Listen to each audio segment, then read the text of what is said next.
Alright, you guys. Thanks for watching my presentation, and I wanted to talk about how you can combine realism and fantasy elements into one cohesive story. Uh, oh, okay. So, one of the books that I read this semester was Jurassic Park, and so I wanted to use that as an example of how Michael Crichton was able to combine realism and fantasy to make a story that made sense. So, yeah. Okay, so with realism, you want to take facts that are grounded in reality. We know that cloning, genetic engineering, gajillionaires, theme parks, fossils, mosquitoes, and embers, kids being annoying, dinosaurs, all of that stuff. We know that that is real. We can research historical facts about it. We can read the scientific articles about it. And we can see the animals that have already been cloned throughout history.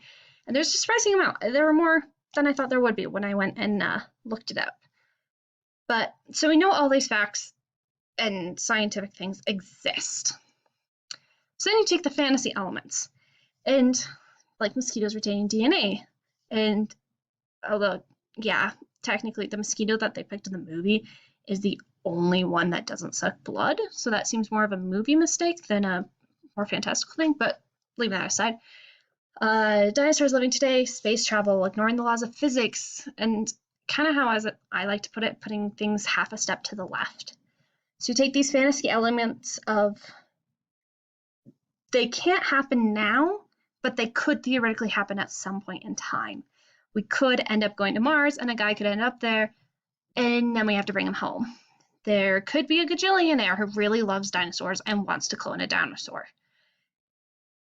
Die Hard movies are, well, I'm not really sure if you can ignore the laws of physics so much, but I mean, theoretically, that type of thing could happen. So what you do is you combine the two. You take the moment when realism is at its thinnest and then weave the fantasy into it. So we know that mosquitoes suck blood. We know that mosquitoes were preserved in amber. We know that DNA can be found in blood. We know cloning is possible. We know dinosaurs used to live.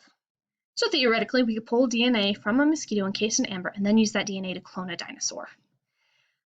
You take that moment when you could take things a step further, even if there's no necessarily grounded facts in reality for it to actually happen, but where it theoretically happened one day.